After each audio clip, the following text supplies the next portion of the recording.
High Brian, this is Ibrahim and আজকে আলোচনা করব ইংলিশ অনার্স থার্ড ইয়ারের লিটারারি ক্রিটিসিজম নিয়ে। আমাদের প্রশ্ন হচ্ছে ফিচার্স অফ ট্র্যাজিক হিরো। একটা ট্র্যাজিক হিরোর মধ্যে কি কি ফিচার্স থাকা উচিত। তার আগে আমরা অ্যারিস্টটল সম্পর্কে ছোট্ট একটু তথ্য জেনে নিই। অ্যারিস্টটল হচ্ছে গ্রিক একজন ফিলোসোফার। তিনি একটি বই লেখেন, সেই বইয়ের নাম হচ্ছে পয়েটিক্স। তিনি এই বইয়ের মধ্যে দেখিয়েছেন যে একটা ট্র্যাজেডি কেমন হওয়া উচিত এবং এর যে ক্যারেক্টার, সেই ক্যারেক্টারগুলো কেমন হবে। তো চলো আর দেরি না করে শুরু করে দেওয়া যাক। ওকে, আলোচনা করবো। Features of tragic hero. একটা ট্র্যাজেডিতে যে হিরো থাকবে সেই হিরোর মধ্যে কি কি ফিচার্স থাকবে। প্রথম হচ্ছে নোবেল বার্থ। এটা হচ্ছে উচ্চ বংশজাত।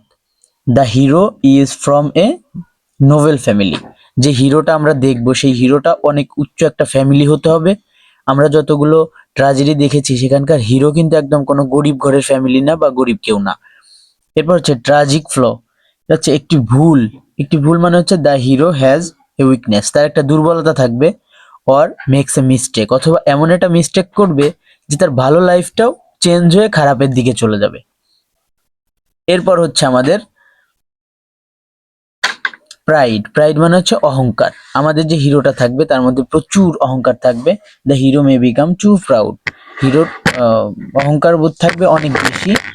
এবার হচ্ছে রিভার্সাল অফ ফরচুন, ভাগ্যের পরিবর্তন। ভাগ্যের পরিবর্তনটা কি? যেমন the heroes good life changes into a bad on. তার ভালো একটা লাইফ থাকবে, সেই লাইফটা চেঞ্জ হয়ে কিন্তু খারাপের দিকে চলে যাবে তার করা ভুলে। মানে ভালো মতোই এই গল্পটা আগাবে, কিন্তু মাঝখানে গিয়ে এমন একটা ভুল করবে যে তার লাইফটা পুরো চেঞ্জ হয়ে যাবে।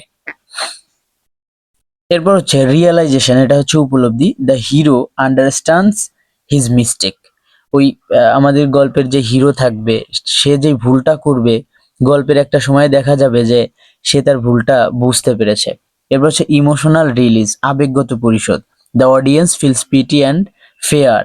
এই যে আমাদের অডিয়েন্স গুলো আছে তারা একটা শেষ পর্যায়ে গিয়ে তারাও হিরোর প্রতি আলাদা একটা উইকনেস কাজ করবে, তার প্রতি দুর্বলতা কাজ করবে।